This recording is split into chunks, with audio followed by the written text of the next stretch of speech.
Good afternoon, everyone. Welcome to the February 9th, 2023 Finance Committee meeting. First item is approval of the minutes of January 26th. Second.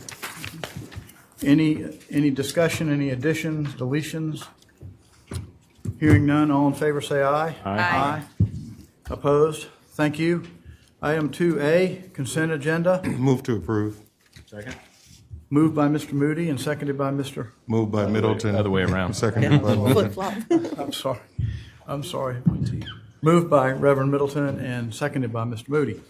All in favor? Is there any discussion first? Hearing none, all in favor say aye. Aye. Opposed? Thank you very much. Number 3, Public Services Director McBride Road Improvements, eminent domain. Request to adopt. Get an explanation right quick on this one. Do we have an explanation? do. So McBride Road was a road that council approved for us to improve back in 2020. During the process, we realized that we did not have enough right-of-way to construct the road as needed. So we began the right-of-way process at that time. We have secured all of the right-of-way for the project except for one parcel. Okay. It's the estate of Miss Rebecca Chapman. Miss Chapman passed away. Her son, Bernard, lives on the property now. He said he is okay with this because it hasn't gone through the estate process, and this is a quicker way for us to get the right-of-way from him. He's in support of the project. Okay, so we pay them fair market value. All eminent moving domain. expenses, and then this money will go in escrow until they sell the estate. I think we deposited it with the court. With the court, yeah, right. It will go in escrow until they sell the estate, but it takes us out of it, it becomes ours. Okay. So Any other questions? Move for approval. Second. It's been moved and seconded. All in favor say aye. Aye. Opposed? Thank you. The ayes have it. Number 4, move for approval. Second. moved by Mr. Moody and seconded by Kylon Middleton. Okay, I'm sorry. I got y'all backwards again. Okay, well, y'all are neck and neck. I got it right. No, that was prior. He's on the board now. Prior and Middleton. Prior and Middleton on that one. Okay. A little bit alike. Yeah, we've had that problem before.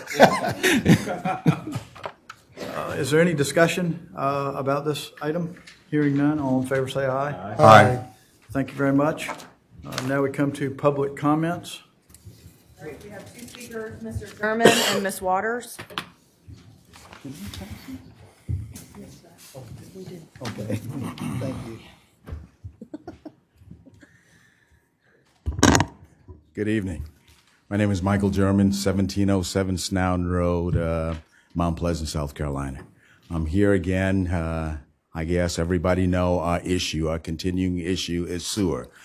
And before I even get started, I'm glad to let you know that the general manager for Mount Pleasant Water Works, Mr. Klum, is here to hear what we're saying.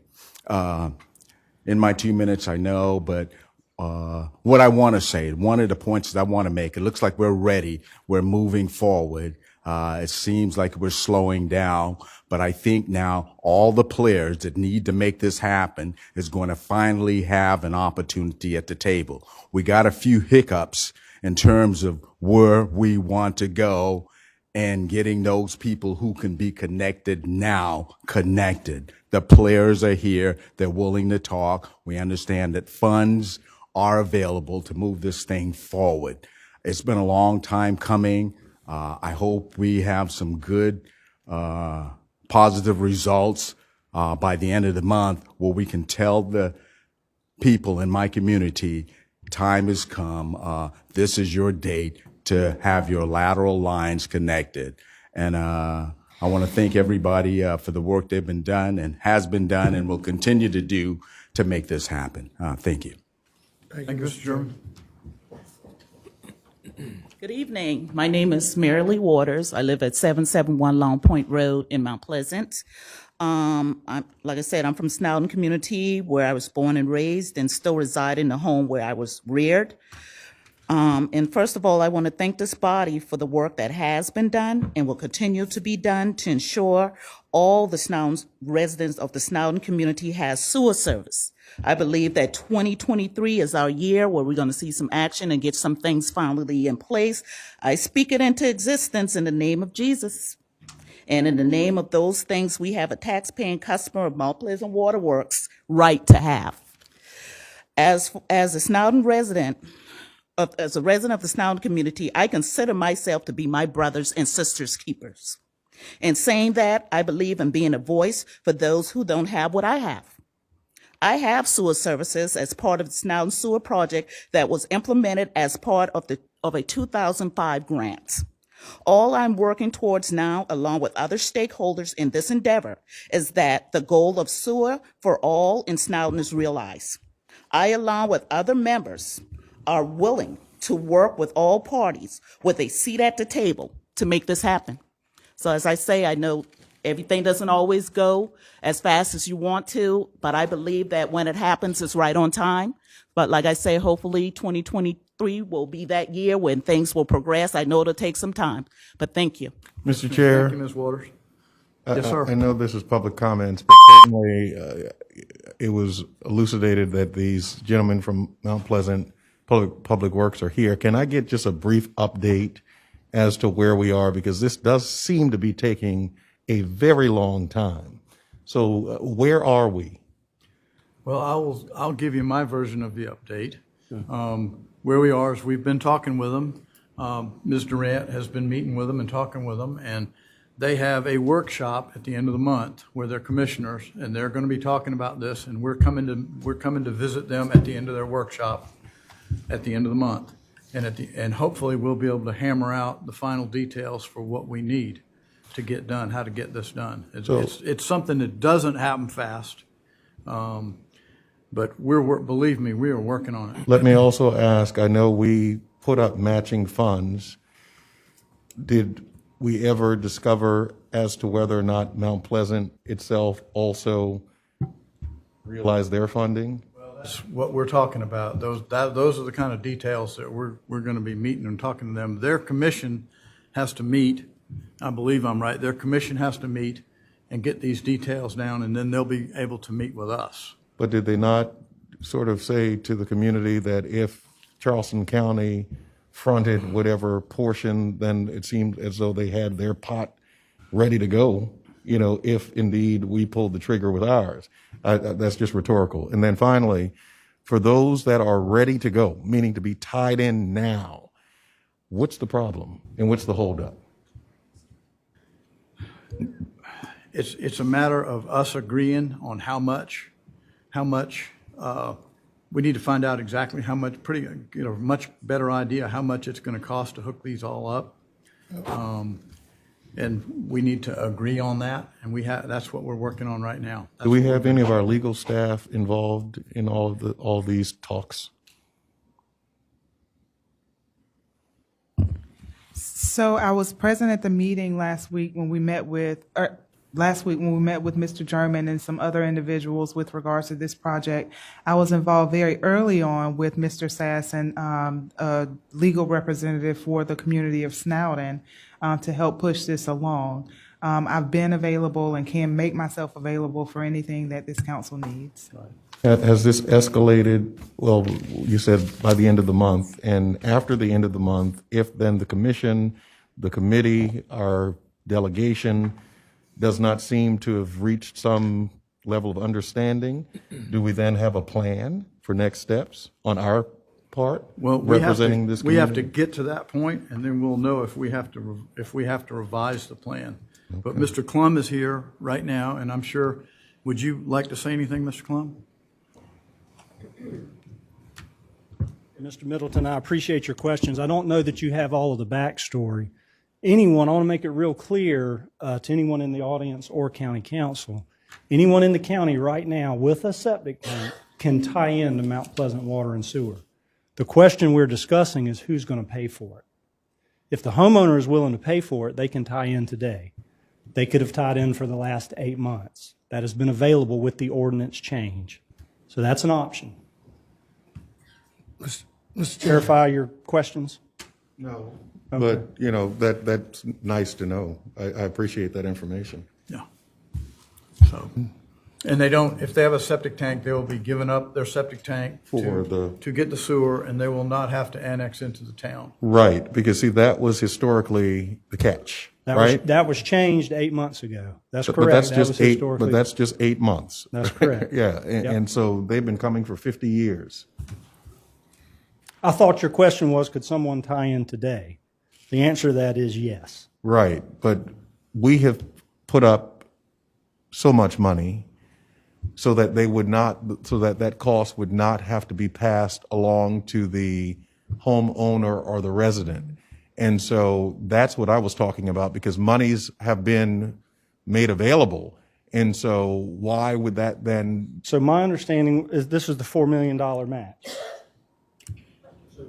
Mount Pleasant Waterworks has not received any ARPA funding. My understanding is Charleston County has received roughly $80 million of ARPA funding. We did not receive any ARPA funding. So we don't have $4 million of ARPA funding. We have requested ARPA funding, and we'll know soon whether or not we receive a grant. Right. And that's for the. It's competitive. Several entities receive non-competitive funding. Ms. Durant? Please, thank you, Mr. Chairman. Mr. Middleton, the action that council took was to set aside $4 million for expanding infrastructure in Snowden. That was agreed by council to be allocated contingent upon them bringing a match to the table, which they have indicated that they have applied for 2 different grants, one of which is specific for the Snowden area to match our $4 million. In addition to that, council set aside $500,000 to help low to moderate income individuals across the Mount Pleasant Waterworks catchment area to tie in if there is a line running in front of their house, but they are not connected. The lateral and the impact fees have not been paid. Now, in full transparency, that doesn't cover the full cost. What we allocated was essentially a $4,500 per house grant, if you will, that potentially we asked Mount Pleasant Waterworks to match so that we could lessen the burden to the homeowner. The meetings that the commissioners are having, and Mr. Sass and I, we talked about it last week, they met 2 weeks ago to talk about, at staff's recommendation, community funding, how they finance it, how they grant it, and that is what we have decided. We originally were going to give you an update tonight, but because that final vote and that final meeting has not occurred with Mount Pleasant Waterworks, we thought it better to get their answer so that we could tell you a more full story. Yes, ma'am, that's very helpful. So I'm hearing like $9,000. So how much is the total cost for a resident or for a property owner to tie in? So back up a little bit. I wasn't prepared to give a presentation tonight, but I think the important thing to mention here before we get into who pays and can you tie in is the fact that Mount Pleasant Waterworks and the county and the town are working together to solve this problem. I think that's the win, and that's the part you need to focus on, and let's not talk about what's happened 20, 30 years ago. I think we are closer today to solving the problem than in my experience we have ever been, and that's exciting. The cost is expensive. The cost for sewer is expensive. To tie into water and sewer in Mount Pleasant Waterworks, to pay the impact fee for sewer is roughly $9,015. That's for the impact fee. For the homeowner to tie in, depending on where your house is located and how far away you are from our sewer system, can vary. Can be anywhere from $2,500 to $5,000. It depends on where the house is located. We found that about 120 linear feet is an average. That cost is roughly $4,000 to $5,000 for the average home to tie into sewer. So by the time you add the $9,015 for the impact fees, plus the $4,000 to $5,000, you're probably sitting at $13,000 or $14,000 is your all-in number to tie into water and sewer for a homeowner. So Thank you. The credits that have been proposed, $4,500 was the number mentioned tonight. If you were to assume that the county is willing to provide $4,500 If our commission is willing to provide $4,500, we would be at $9,000. So that's roughly a third of what it costs to tie in. So one way to look at that is that the county's willing to go a third, Mount Pleasant Waterworks is willing to go a third, and the homeowner would have to go a third of the fees that are typically 100% burdened by the homeowner. So that's a pretty good deal, in my opinion. Thank you very much. That's where we've gotten to. So Chair. that's a, Thank you. Yeah. Thank you. Mr. Pryor, next. So let me ask this question. How many homes are ready to be tied in right now? So currently, and if you're only referring to Snowden, now, Right. also I'm remember only there's a referring larger to service Snowden. area. How many homes are ready to be tied in right now? Homes that have sewer available, roughly 52.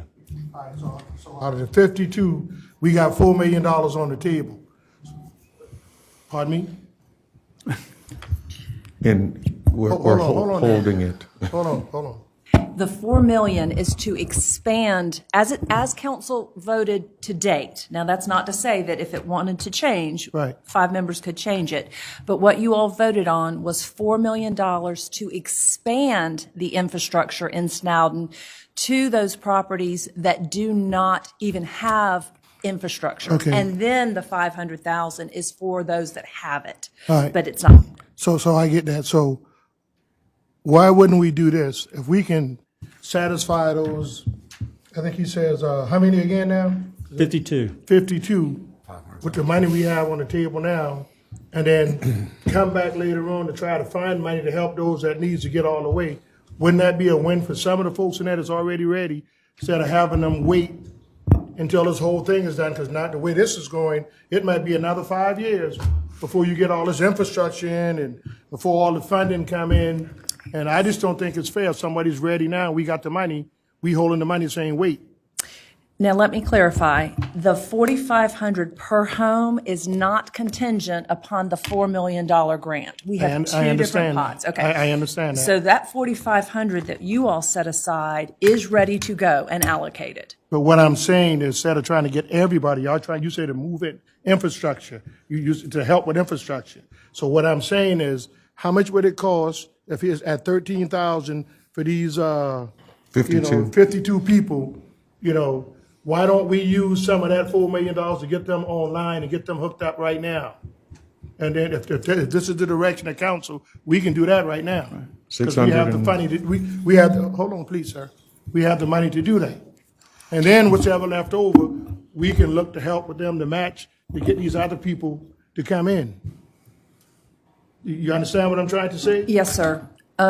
Council could certainly choose to reallocate part of that 4 million or whatever amount you would choose to take it away from expanding infrastructure and move it toward tap-ins and laterals. You could do that. Yeah, because the reason I'm saying that is with this new federal money that's going to be coming down, for water and sewer and infrastructure. When we get money for that, we can use that for an expansion, but we can take care of these people right now. What I don't know, and I would have to defer to Mount Pleasant Waterworks, is since your grant was submitted with the allocation of the 4 million for the infrastructure from us, I don't know if that would impact that. I mean, we would have to find that out. But we I still don't know. gonna have we still agreed to the 4 million, so we're not gonna rescind the 4 million. We're just gonna use what we have now to get these people hooked up. And then, we're still to be responsible for the other $4 million. And say, for instance, we use 2 million, then we responsible for 2 more million when the grant comes through. But to hold these people hostage waiting on them to get money, it's absurd. So we have the money here now to do some impact. Now, one thing I will mention, that when we're doing, and staff check me on this, when we're doing individual homeowner connections, staff will need to do eligibility. So that money as an individual will be focused on low to moderate income. Am I saying that right? So yes, sir, yes. So first, yes, if council chooses to take money away from the 4 million allocation and put it to tap-ins, you can do that. You can also choose where you want it. The action that you all took last year was to provide those tap-in connections for anyone in the Mount Pleasant Waterworks area. The 4 million was dedicated to Snowden. The 500,000 was dedicated to the Mount Pleasant Waterworks catchment area for tap-ins. Council can choose to change that, reallocate. I mean, certainly. Yeah, because you're only looking at $676,000. out of $4 million to hook up 52 people. Okay, let's get them on the books for the $676,000 and then move on to something and wait for the process. It just makes sense, and I think, you know, I see the gentleman nodding his head. I think that makes sense. For us to have $4 million sitting around and these people still waiting, could be waiting another 5 years, it doesn't make sense. Okay, and you know, to the gentleman's point, he said you don't want to move backwards, but in order to go forward, you got to know where you come from. You got to know your history, because if you don't know your history, you're doomed to repeat it. Okay, so we don't want to make the same mistake over. So it's left up to this body now that we know we can spend $676,000, let's say $700,000 to get these 52 people hooked up. You know, if that's a motion, I'd be willing to make a motion. Mr. Pryor, I just want to be sure, because I'm hearing her say that even the 52 would have to be eligible. And so that's what so I don't want us to be, you know, lost in the sauce here, because, you know, we're saying that all of them, and I agree with you, I think all 52, based on the 700,000, should be, you know, carte blanche, hook them up. But what she's now saying is that they have to be eligible. And so of the 52, if they're not low to moderate income, they will not be eligible. They would have to pay. We'll have to define that somewhere else. Now, I will tell you, Mr. Middleton, we have been, Mr. German, and correct me if I'm wrong, but he believes, and they're familiar, because we've been working in Snowden since 2005. We've been doing connections. We've been investing in Snowden since the first phase. Mr. German has indicated that he believes, as we start going out and doing the eligibility, that the large majority of them will be. Until we can document that for the federal money, I can't assert that for sure, but that is something, is that a fair? He believes that most of those will. I mean, I just can't commit to council that that's true until we do it. But certainly we can go through that process, but the biggest key is now moving the money. And then y'all can start the process of seeing who's qualified and who's not. But here again, it doesn't make sense to me. We all pay taxes. So if I'm well-to-do and I need sewer, but my neighbor is a little bit under, you know, what I'm doing, I get punished, but I pay the same taxes to help this person and get nothing. So it seems like we're working backwards. In my term, we hustling backwards. Maybe not with us, but maybe it's government rules. So maybe we need to see if we could ask them to change it or ban those things, because it doesn't make sense. Everybody pays taxes, so everybody should benefit. Mm-hmm. That's just to me, but you know, our first thing is to move the money. Is that a motion? Excuse me, the council meeting, we have to put that on the finance, at the next finance meeting. Mr. Chairman, I would ask that be on there so we can talk about moving that money to have that, to get these people hooked up, who all can get hooked up. Well, I think we'll be able to have this figured out. I think we need to have our meeting with the Mount Pleasant Sewer Commission and make sure that we're all on board about these figures and how much they cost. Sass, you're not listening to what I'm saying. I don't care if y'all meet, that you should meet.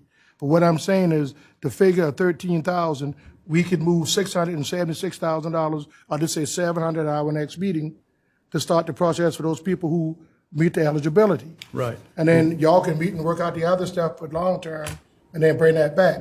We certainly want to hook everybody up that we can. Right. Some of the people may not be eligible. Okay. So we may not need more than the $500,000. But it will be there, if they don't become eligible, we can transfer the money back. Well, we can do that anytime. Right. We can So- do that. so This I would council ask can that- do that at any time. I'd prefer to do it when we get a little bit further down the road.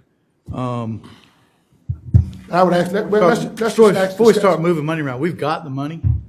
We've got the money, and we're gonna use it. And we're We gonna discuss this use it on the for what it's agenda intended at to be our used next for. meeting, finance meeting. Could this be added to our next finance committee meeting for discussion, and then we can go from there? And I think that's, when is our next meeting, Ms. Salisbury? February 21st. First, our meeting with them is March 1st. Oh, well, we can wait till after March. I don't have a problem with that. I mean, we'll meet, we need to, I'd really prefer to meet with them and get our. But I get these think what he's details saying straight. is, they're ready, all we gotta do is provide the finances. And from what I'm hearing, this gentleman is saying, they're ready. Well, we're ready too, but we still have to sit down at the table with them and work out this agreement. And Ms. Ham will probably be there with us, I hope.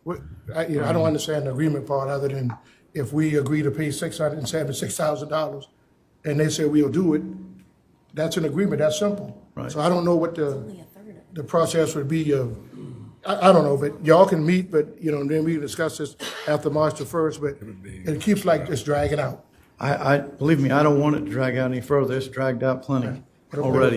So if we can get that on the first meeting after March 1st, I appreciate it. Yes, sir. Mr. Darby? Yes, sir. It is good to talk about the success in terms of town, county, and waterworks now at the table.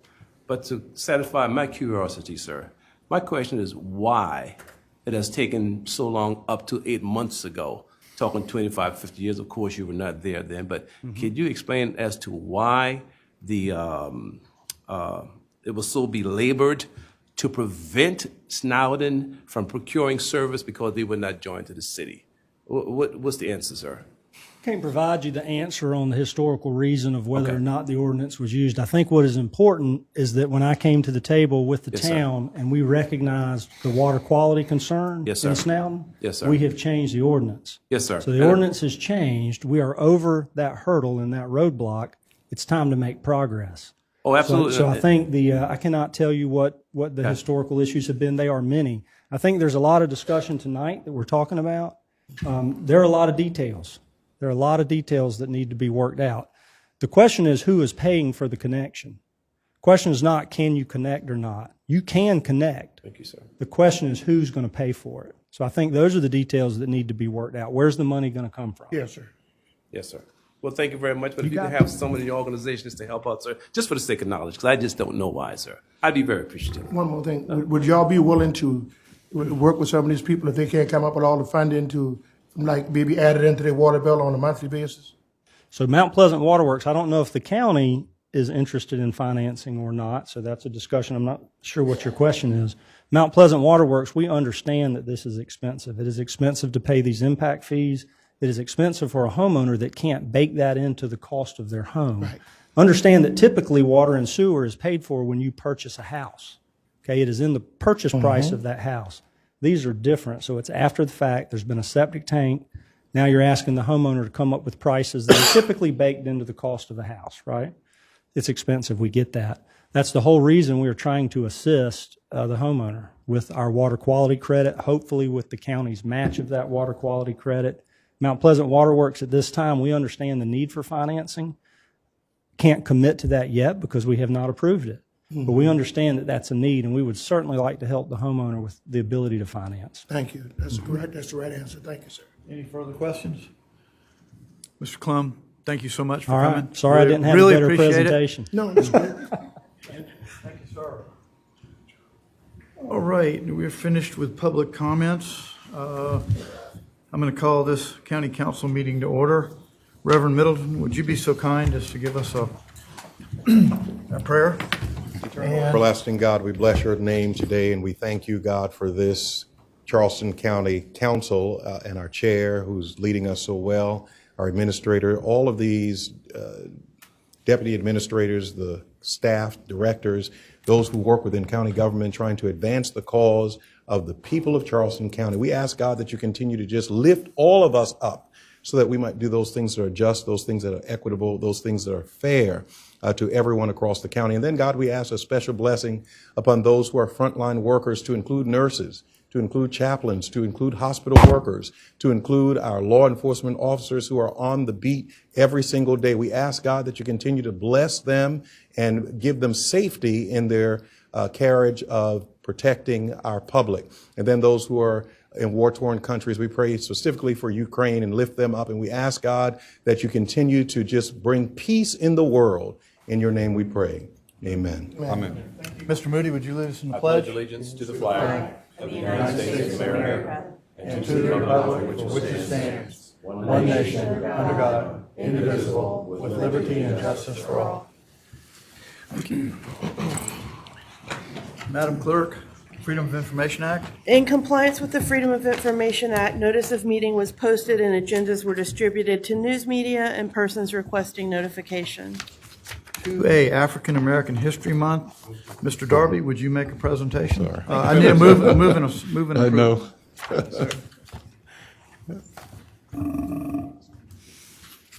to get us out of here.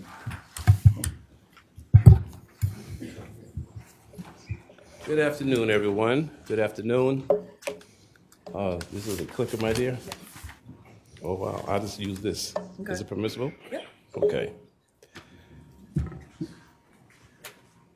In reference to segregation of the past and the many changes that America has made, I'd like to talk about the Freedom Riders, but as a precursor, I was sick, about 12 years old.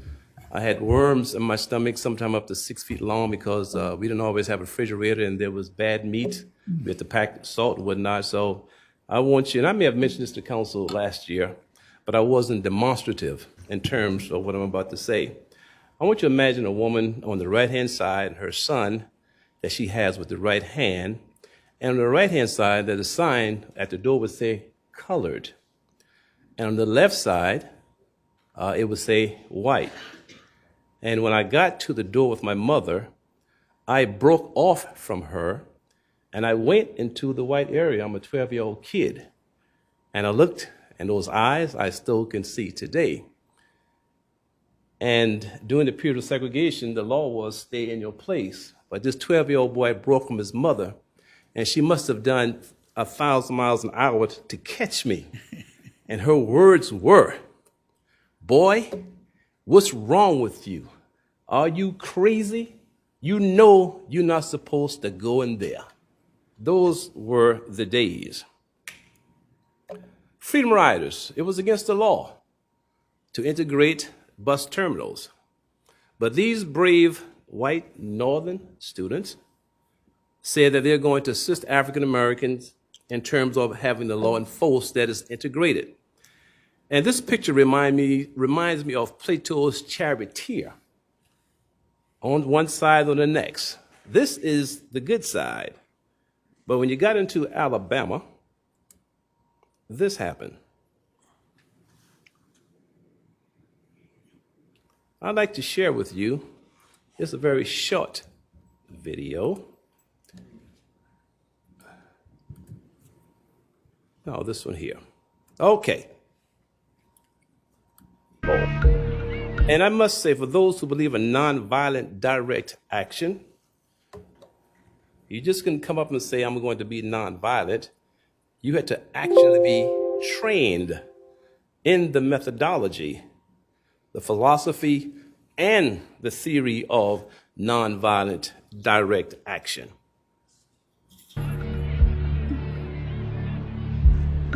There are things he cannot do. Don't do this, you can't do this, you can't do the other. It builds into a man a feeling of inferiority, a feeling of frustration, a feeling of resentment. James Farmer and CORE want Kennedy to understand that segregation stains America's image around the world. CORE wants to test the Supreme Court ruling, long ignored in the South, that bans segregation in interstate travel. The plan is for black and white volunteers to ride together on buses. Journeys that CORE calls freedom rides. The riders commit themselves to nonviolence, I want you to think it over very carefully, and if you feel believing that challenging segregation peacefully will force the authorities to act. we would be very happy to have you embark upon this dangerous, worthwhile, significant mission. CORE prepares the riders for the racial hatred they can expect. Hey, you, nigger. You hear what that man said? You hear what that man said? You get back there. Get back there. Get back. Hey, come on.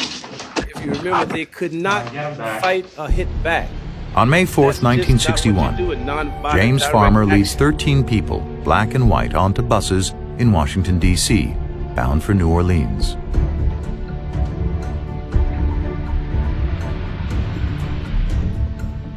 Ten days later, the bus enters Alabama, home to the largest KKK organization in America.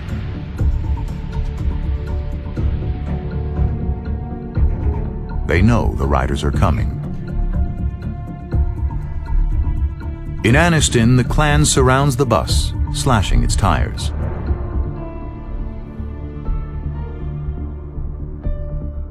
For photographer Joe Postiglione captures these images. The crippled Greyhound tries to escape, but a few miles out of town, the Klan surrounds and firebombs it, with the riders still inside.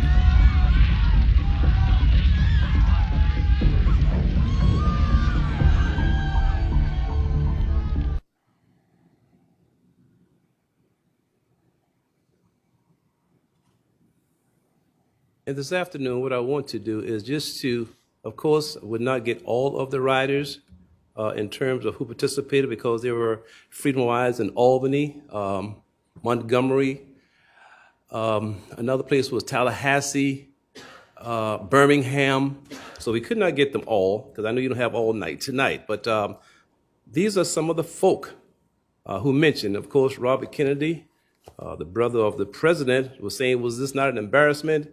And Ralph Abernathy, who was Dr. King's right-hand man, said, well, doesn't the Attorney General know that we've been embarrassed all of our lives? Here is Miss Brooks. She was just 21 years old. Second bullet on the 20th. She participated in the Montgomery Greyhound bus station Freedom Rider movement. And the third bullet, she describes what happened to Mr. Zwerg, and we shall see very shortly. Here is Stokely Carmichael, just a 19-year-old kid. We have Reverend Cox. This is Miss Davis, a Claflin College student, 18 years old. This is Rabbi Dresner, who took part. If you look at the second bullet, he was a part of the 10 Freedom Riders, known as the Tallahassee 10. Mr. Farmer, who co-founded CORE, which is Congress on Racial Equality. Then we have Mr. Harbor. He was just 19. Look at the second bullet. And please pardon my reading, because at the Citadel we were taught when giving presentation you're not supposed to read because you would insult people's intelligence because they know how to read too. But please pardon me.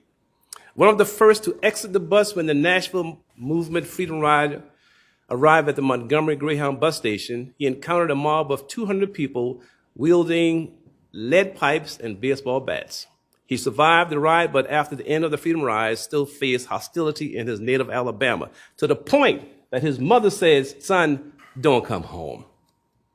And of course, he was expelled from school. Then we have Miss Houghton. I've always maintained that there were whites who always assisted African Americans in their stride toward freedom.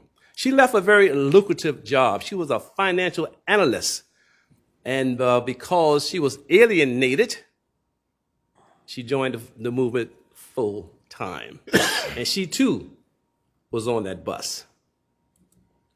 Then we have Miss Ofusu, 20 years old. Mr. Lafayette was placed in jail.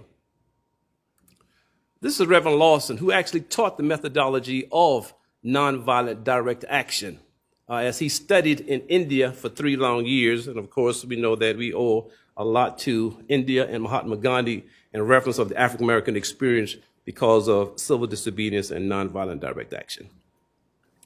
Then we have Mr. Leonard. He too was placed in jail.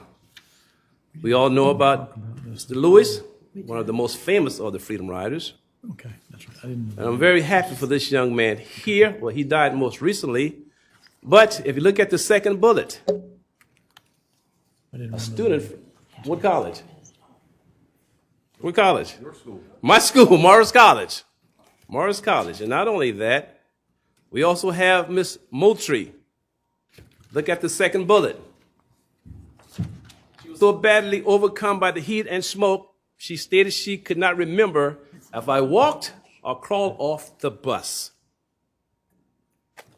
Spoke about her last year. She was a Duke student, ostracized, that she left, placed in jail. Mr. Patton, and just a few more, 21 years old. He was expelled from Tennessee State University, placed in jail. Mr. Peck, who suffered one of the greatest of the beatings. Look at the third paragraph, third bullet. Also, the guy went to Harvard. And to give up Harvard to help African Americans, I mean, that says something about character. It took more than an hour for him to be taken to an all-white hospital where staff refused to treat him. He was finally able to see a doctor at another hospital where he received 53 stitches. Mr. Perkins,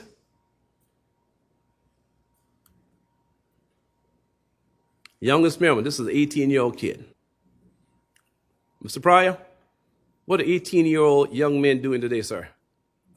Nothing. Getting in Sagging trouble. pants. Went 16 days in jail. This is Mr. Thomas, and we got about 2 more slides, and I'm out of here. Look at the third paragraph. Although he went to jail, not treated fairly in his own country, but yet he said, I'm going to Vietnam to fight because he too loved America. This is C.T. Vivian, a mentor of mine. When I studied Dr. King in Atlanta, we became very close. He was there, and this is Mr. Vivian, who Jim Clark really, is a different story altogether. We'll not talk about it. And this, Mr. Zwerg. I have to read this. 21 years old. He expected that he would be targeted for violence as a race traitor. On May 20th, his predictions proved true when he was beaten savagely during the riot at the Montgomery Greyhound bus station. And listen to what he says. We will continue our journey one way or another. We are prepared to die. Can you imagine that?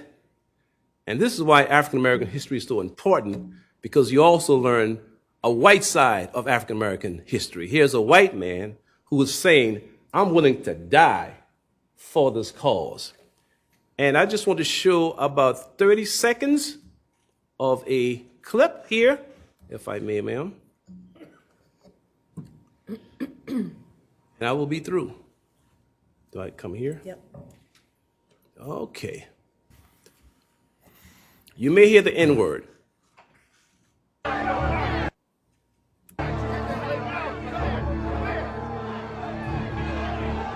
The first thing that the mob did was went after the white students that were with us. Kill the niggers and the nigger lovers. Jim Swerve really took an awful whipping. He took a beating. They were knocking him over the rail of one of the bus stops there where they would come in. And they would pick him up, stand him up, and knock him over the rail again, pick him up, knock him down. And he was picking the loose teeth out of his mouth where they had broken his teeth. We're dedicated to this. We'll take hitting, we'll take beating. We're willing to accept death. But we're going to keep coming until we can ride from anywhere in the South to any place else in the South without anybody making any comments, just as American citizens. You cannot have people that use violence think that if they become violent enough, you're going to fold. Well, there are things worth dying for. We were going to continue the ride, wherever it took us, because I got beat up. That's a bump in the road. If I'd been physically fit, I would have gone with them.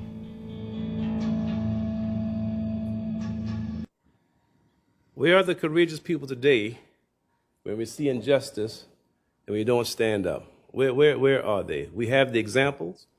We have those who are very courageous, and surely injustice still prevails within the United States of America. But now, where are we as a country, particularly in race relations?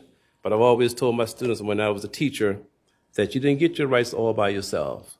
There was always that white person there to assist.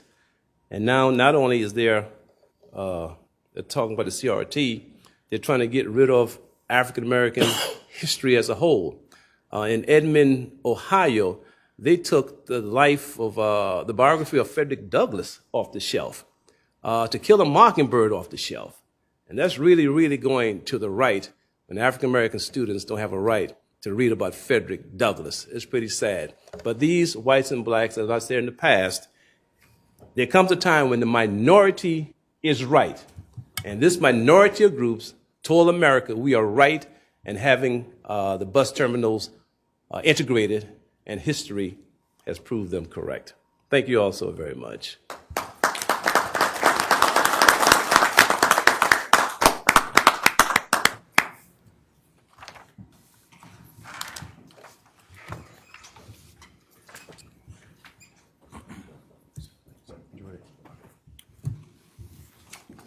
Thank you, Mr. Darby. Yes, sir.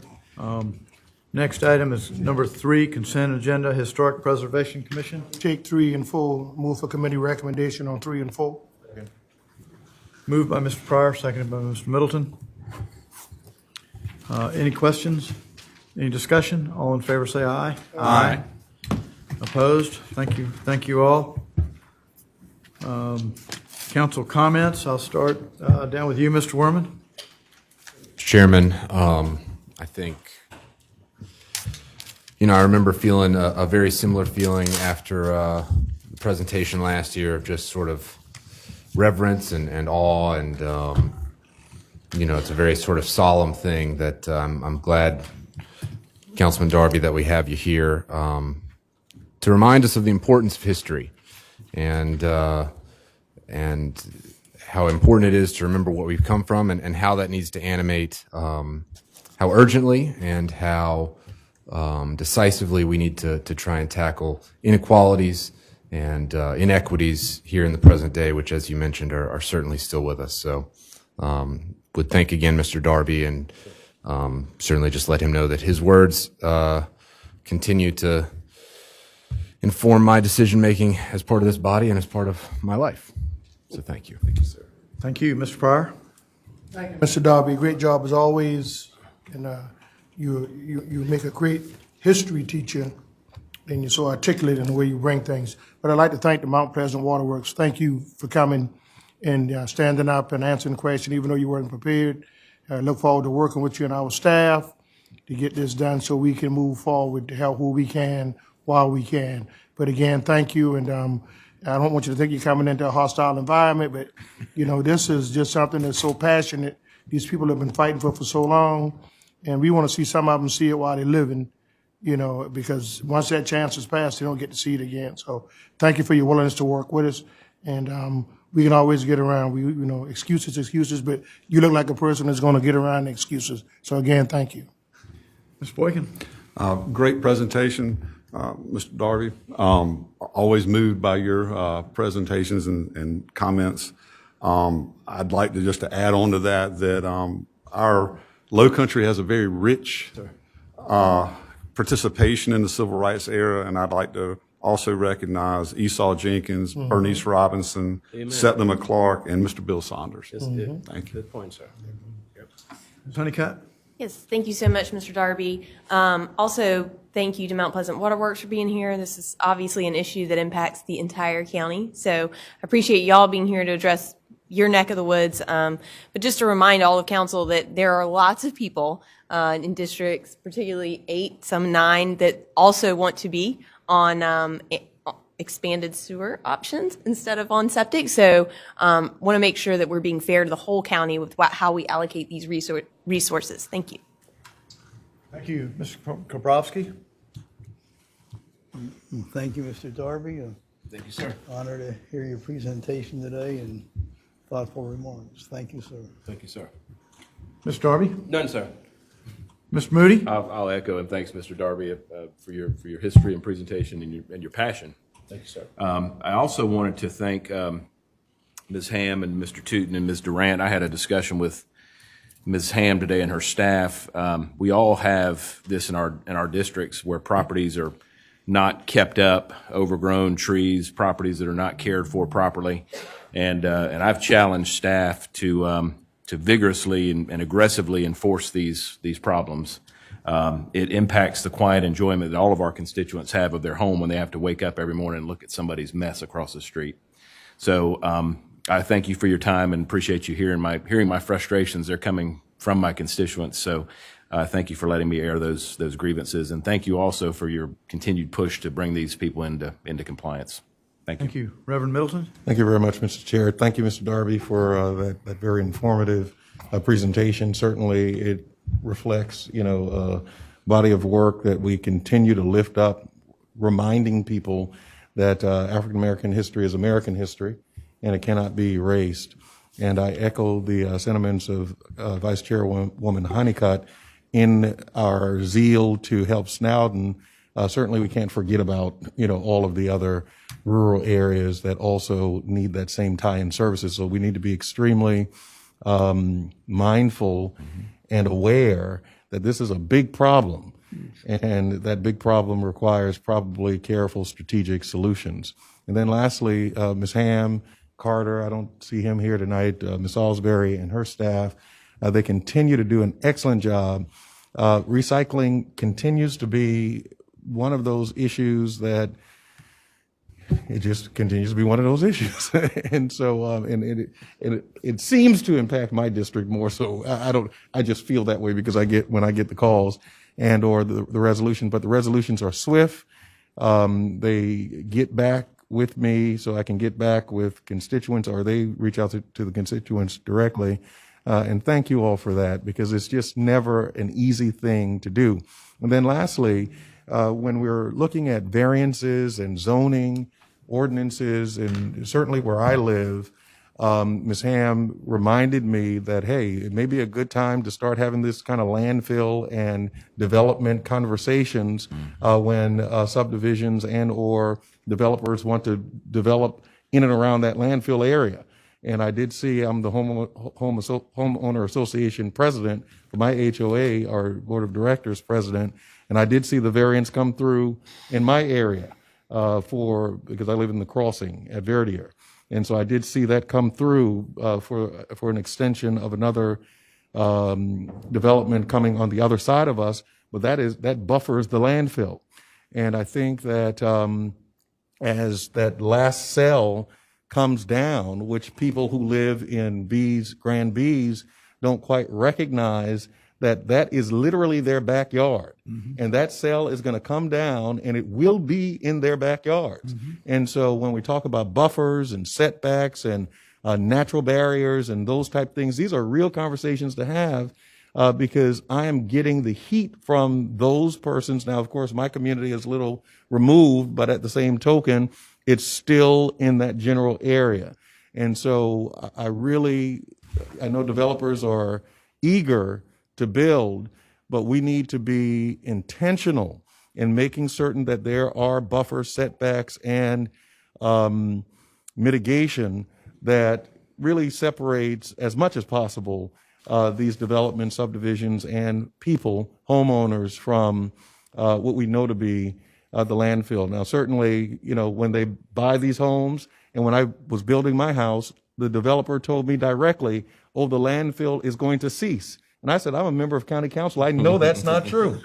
And I'm telling you, if they were feeding me that, then I'm certain that these folk who live in those other areas were being fed the same thing.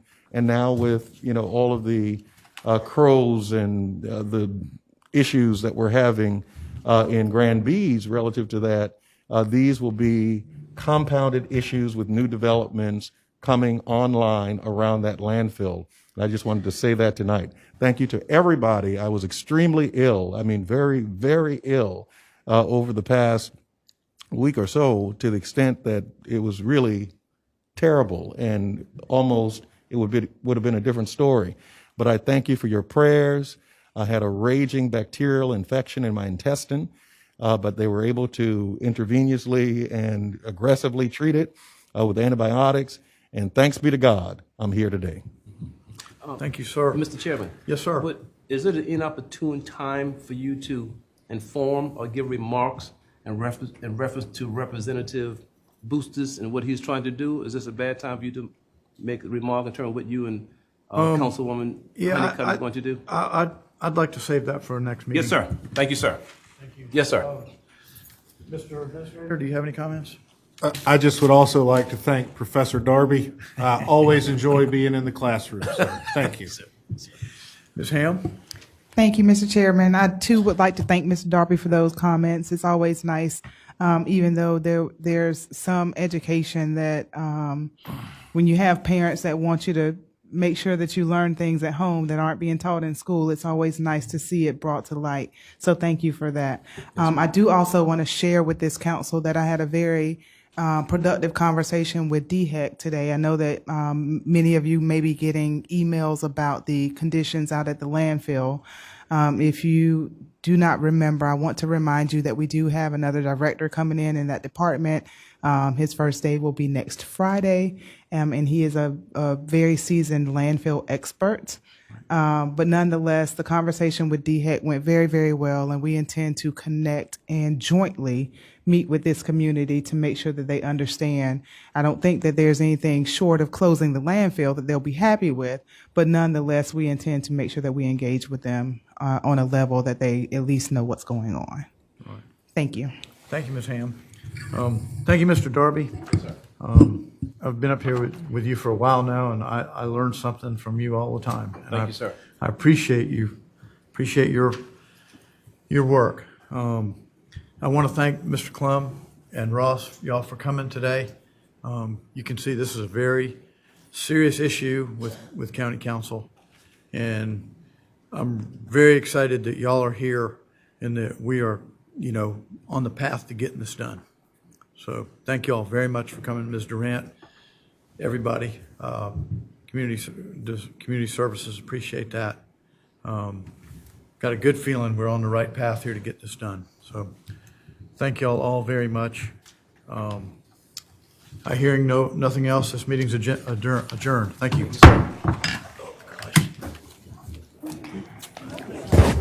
Mr. Kowalski, have a good one, sir. Do take care of yourself, okay? You take care. Yes, sir.